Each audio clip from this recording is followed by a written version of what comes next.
numa expansão isobárica. Então, expansão isobárica quer dizer, quando a pressão é constante na transformação térmica, o trabalho realizado por um gás é tanto maior quanto. Então vamos pensar aqui em como calcular o trabalho realizado por um gás numa expansão isotérmica. Primeiro vamos entender o que é expansão isotérmica, né? Você tem um êmbolo, de novo, você tem um gás aqui dentro preso. Expansão então quer dizer que esse volume do gás está aumentando, então quer dizer que esse camarada aqui está subindo, né? Mas a pressão aqui dentro está sendo mantida constante. Então o que isso quer dizer? Olhando para a equação da primeira lei da termodinâmica, isso quer dizer que o gás está realizando trabalho positivo, e que sua energia interna está variando, né?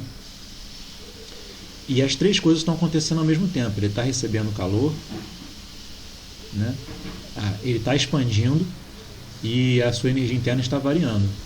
De maneira que a pressão que ele recebe é igual a zero, né? A variação de pressão que ele recebe é igual a zero. Não é pressão, a variação de pressão é igual a zero. Quer dizer, ele não está aumentando a pressão nem diminuindo, ele está mantendo sempre a pressão constante. Então ele está entrando calor, ele está expandindo e a pressão aqui dentro não está mudando, né?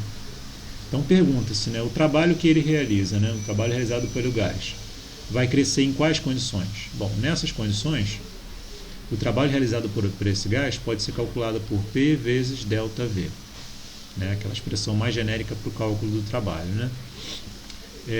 Então, quais são as duas coisas que fazem o trabalho aumentar?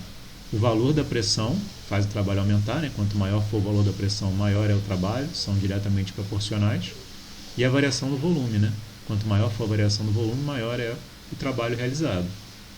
Então, quanto maior for a pressão e maior for a variação do volume. Então, a ideia dessa questão aí era você saber que o trabalho realizado numa expansão isobárica, a pressão constante, né, pode ser calculado por essa equação, né?